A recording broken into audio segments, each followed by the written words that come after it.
Hello everyone, and welcome to another episode of Xerath Prevails. We're in the plan, folks, and even though I'm on vacation, we're still going to talk about all the news that happened this last week or so. There's a lot that's happened, and honestly, it's a pretty weird format for me, because I'm doing this all from my phone, and so I have to record this part, and then add the screenshots, so I can't even look at the screenshots that I'm showing you guys, so I'm going off of notes. It's a very interesting process. I'm sure you're all riveted. You're going to be riveted, so let's jump into it, folks. Maybe this will be a shorter video than usual. Ha! Ha! I laugh in the face of that idea. So, in terms of account news, I try to give a slight update on my account every once in a while. Just for those of you who are invested. So my Rattus is Relic 9 now, and that feels fancy. I still don't have it modded perfectly. I think, so Fatal says that he thinks the best way to mod Rattus is the kind of General Skywalker method, where it's just a ton of protection and offense, and just try to max those two out. And I can't find much fault in that, to be honest, guys. I put the Omicron on because I love GAC, and the Omicron does a lot of dirty things. It's pretty wonderful. Probably need a good Jin to go with it, but it does look pretty good. Otherwise, 120 Electrium is what I need left, guys. Still 120 of them. It's gonna be rough. I don't know. I think it's coming soon too. I think the event will be here soon. I think it'll be like August 10th. We'll see. We'll see if that's accurate, but that's what I predicted before, and I guess we'll talk about it a little bit later. But I need 120 Electrium. I need a few other things, but that's the biggest hold up right now. Otherwise, I need a few other things. You guys can check out what you need if you have a .gg account. Just go to swgoh.gg and you can click around, go and see what you need for the Profundity. It's a pretty cool little tool. That's where I got the screenshot here. So go check that out. And then finally, we have the Bogota modding. Just because I'm on vacation doesn't mean I can't roll worthless rolls, which is what I did. I got more flat offense on our mod, which means no longer can it be a perfect plus 30. In fact, if it rolls speed again, we have, at the very least, it's nice that this one exhausted all of its flat offense. So now we have a 1/3 chance to roll speed on our final roll. And then we'll probably pick a different mod after this to just frustrate us week to week. Maybe one day we'll roll speed. Maybe we'll roll speed next time. Who knows? Bogota probably doesn't deserve it, though. So, that being said, let's jump into the game news here. Alright, so Datacron Set 2 is here. And, we can buy them in the store. And I haven't spent a huge amount of time looking at them. It looks like Sith Eternal and Bando have the best ones. The Night Sister ones are a little bit baffling. I'll be interested to see if people find some uses for some of the... we'll see. I mean, obviously for GAC, it's going to be interesting because Asajj has her Omicron, which got fixed, and it should be cool. So, we'll see how that goes. Oh, I did want to point out here, folks. So, in their initial FAQ kind of thing that they sent out a while ago, they also they showed that bonus mechanics are actually weighted. So it's like the Commander Luke bonus mechanic is probably tougher to get than, I don't know, the old Ben one or the Ezra one or whatever ones from Set 2. So, the Jedi Knight Luke one, the good one is harder to get, etc.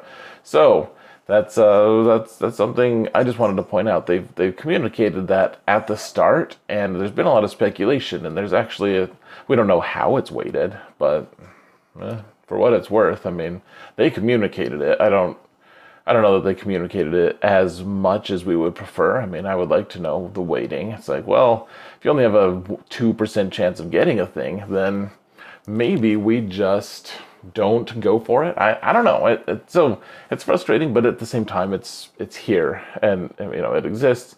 And at least they did say something. At any rate, guys, back to set 3. I will be making an infographic. It won't be quite as on time as I would prefer it because my vacation is going to, extend all the way into when Conquest starts, I believe. So I'll get that out as soon as humanly possible. We're trying to get that out in a video talking about set 3. Interesting stuff. Not nearly as strong as set 2. Set 2 had so many good Omicrons or Datacrons. I don't really know. I like set 2 a lot. At the same time, it changes the game a lot, and so I think a lot of people would prefer it to be toned down. I have all the good crons though for my main, so it's hard for me to not be biased toward liking it, I guess. I think so far Datacrons haven't really cost me that much money. It's been interesting. Anyways, so let's move on. I don't even know if it's gone on yet, guys. I just know that I love this quote. So Extra Life, it's this thing where the CG employees are like, hey, well, we're gonna play video games for I think 24 hours straight. It's different employees on their off hour, off time, whatever, and earn some money for charity.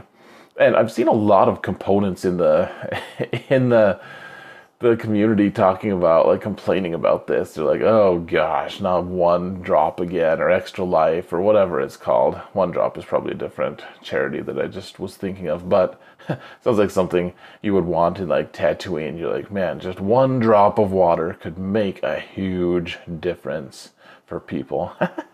They should do that. But I mean, this Extra Life thing, I haven't looked at the charity. And frankly, I have a kind of jaded view of charities because there are a lot of them out there that if you're not careful, they'll just steal all your money and it'll just make someone richer. They've gamed the system. That's truth. I mean, I've seen that a few times, pretty much closer than you guys might think. So I have a kind of jaded view of it, but at the same time, it's not costing you guys anything. They couldn't be fixing bugs during this time. This is hey, we could go to the store and buy our weekly groceries time. That's not hurting anyone. And maybe this is actually a good charity. I think it's a little bit silly to be complaining about this. Now, I know that complaining about complainers is a whole other type of silly, but I did just want to weigh in on that because I especially just love this quote by EP, Enigmatic Potatoes. It just sums it up so well. So, anyways, enough of that. Godspeed to them. Whatever. I'm not going to spend a whole lot more time talking about it. So, okay. I predicted this in the next section. I totally predicted that we were going to get Droid Brains for sale in shipments soon because of the Relic 9 requirement for Rattus, because they want us to, that they have always kept this game free to play. I mean, free to play in the sense that you can always get the characters that you need to, that you want to, the things that you want to. If they're required, you can always get it. So, if someone had saved enough crystals and enough everything, they could get Profundity on day one, even as a free-to-play player. Now, I don't know how realistic that really is, but I will say that now, even people who aren't in a big enough guild can get Profundity unlocked because Droid Brains are here, and the Greta keypads are actually... So I don't know if you want to hear this or not. They're actually a very, very good deal in the weekly shipments. They just are. They're very strong in terms of if you want to buy the gear and turn that gear into components for the keypads. It's significantly worse than just buying the keypad. So are they going to continue to be in the shop at this rate, at this number? Are we're gonna keep getting this many of them every week? I don't know. Maybe, but I think probably, actually, because they're the farmable ones, and that's what it was for the Relic 8 pieces. The Droid Brains are also here. They're a small number, but it's also pretty consistent with what they were doing with the Relic 8 pieces, so I expect those to stay here. In addition to that, so Rattus, requiring Relic 9, of course, that was the issue. People weren't able to get Rattus to Relic 9 if they were in smaller guilds. That's not as big of an issue now, at least. It still takes, what, a month to farm all of the Droid Brains. If you haven't ever gotten a Droid Brain in your life, which is a delicacy in some places, but if you've never gotten one in your life, then you need to be able to farm it somehow, and the farming for crystals is an option. I know it's not the best, but that's what CG has done. For better or worse, they've at least stayed consistent. And Rattus is now farmable on Darkside 4, which, I mean, it's not. I'm kind of glad it's not a Cantina node, frankly, guys. This is not bad. Like, Darkside 4 is pretty farmable. I don't know. Now, off the top of my head, I can't remember if it's a 10 energy node, probably. It's not bad. If you do a triple refresh, which means farming it, rolling it 20 times, I think you can get him in less than 2 weeks. I forget now, off the top of my head, but you can farm him pretty quick. And so I said August 10th was my prediction. This is being released on August 5th. I still think that's. I mean, I can't promise that it's going to be that soon or that late. Like, they might wait for another week, frankly. I almost think they will, but I think that August 10th, that's my prediction. I don't think it'll be this week, like Friday, this coming Friday. I'm still not ready for it. I don't know if I could get it. I don't know if I could physically get it, even if I had all the money to be able to do it. So I think it's in their best interest to wait for another week or so. Then I'll still spend all my money on refreshes for it, so that'll be great. All right, so they fixed the Executor bug where you could, well, I guess, I don't know if it's Executor bug. It's an Executor mirror match bug. I just made a video, guys, like a week ago. I made a video on how to do the Executor mirror, and it uses this bug where if you mark their houndstooth, then you can still ignore it with Xanadu blood, and that they fixed that. And I don't know, it's funny. I know they didn't do it just to spite me. Maybe they did. Maybe they watched the video. They're like, oh, crap. Wow. We did not realize that. I don't know. It just made me laugh. So good on you, I guess, CG, for fixing this thing. And I'm going to have to make a new video. I don't think it breaks the mirror match. I do think you have to do things differently, like use the basic from Houndstooth instead of actually doing the taunt. I don't know. We're gonna have to mess with it. I'm on vacation. I can't fix it for you right now, folks. I'm sorry. Okay, so there's a new Cyrotech. I have not had the time to look and see if the outrage on Reddit is real. I don't really need that stress in my life right now in this juncture of my vacation. So I'm just gonna say, if you guys hate it, if people are hating it, I hear you. I've always hated Cairo. I felt like it was a very disingenuous thing for them to add, and the way they talked about it when they first added it. Cyrotech, Cyrotech has always just really pissed me the F off. I've always hated it, just loathed it. That being said, the new Cyrotech doesn't seem like a new system of domination from CG. From what it looks like we'll have to see how it's implemented, but from what it looks like, it doesn't look that bad, to be honest, guys. Okay, finally, a new set of Conquest stuff is coming, and so you should check out my friend Sarah's video on it, first off, and it'll be interesting. I think people who don't have Jedi Training Rey, that they don't have Rey herself or Kylo, like the two Galactic Legends, it's going to be a very tricky thing. From what Sarah's saying, you you have to basically be perfect. If you don't have those two, you have to be perfect. And I just hope, so you can, they told us that we're going to get like a free, like Ben Solo to go with, to be like an allied unit or something in Sector 3 and on. And hopefully he counts as one of the 5 that you need for that.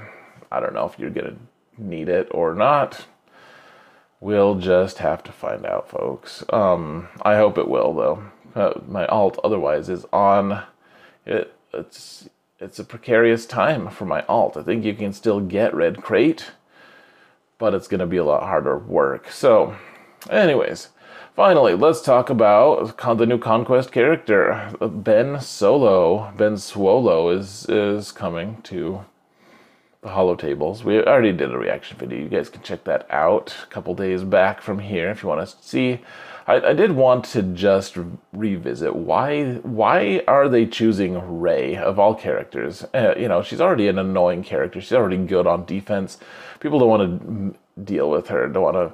And the truth is, I think they're just not making any money off of her. Like if you look at the numbers, she is the second least acquired Galactic Legend. Even though she's the oldest Galactic Legend, well, tied for oldest out there, people are getting Kylo because his fleet is good and all of the characters are kind of usable. But Rey, it's like, well, everything about that faction sucks except for like one squad's worth of characters. Like, use the one squad's worth of characters, and that's it. And then the fleet is also non-compelling. Like, it needs something else. It needs, like, even just one ship would do it. I don't even know. Like, give like Poe another ship. Give us another Falcon with Poe as the pilot. I don't care. I really don't care. That's the faction sucks. It's not fun to play because you just lose with it. That's not good. So I guess the question is, you know, as a faction, it's bad. You know, they're giving us a little more incentive now with a Conquest unit. The question is, will Ben Solo save us? Like, especially if Rey isn't here. Like, is Ben going to make that faction good? The problem with it is he's not actually a Galactic Republic. He's not that either, but he's also not a Resistance character. He's just a Lasufu. He's a simple Lasufu trying to make his way in the world, and whatever. I think he might go well with Jedi training Rey. I almost said Resistance Hero Rey, which I have no idea what that even is. But I think maybe he can find a place there. Like, maybe we can get Rose, her Omicron, and she'll be great. That'll be a wonderful squad. I don't know, guys. It's tough to say. It looks, stat-wise, we've seen his stats. It does look like he's a glass cannon. Like, he's going to be pretty easy to wipe out, but he's probably also going to do a lot of damage. We still don't know for sure how that all is going to play out.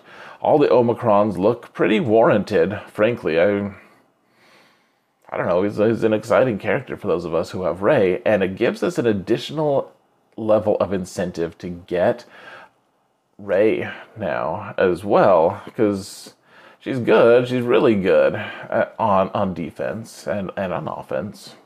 She's going to even be better now. I'm very interested to see how this all plays out, folks. We'll have a whole 3 months to speculate. Anyway, so finally, speaking of speculation, final segment here, guys. What's the next character for Jabba that they're going to require? I mean, are they going to do it, like release a new character requirement every 3 weeks? So the next one, maybe it's going to be Boosh, and then the next one's going to be like Lando. You know, like a face guard Lando, something like that. I don't know. What do you guys think? I'm going to turn it over to you guys. Lots of things to talk about here today, and I think I probably glossed over quite a bit of it here. So hopefully it was good information or whatever. I know that this release is going to be a little later than usual, but I am excited for some things, at least. Thank you guys all for watching. And remember that in all things, Zareth prevails.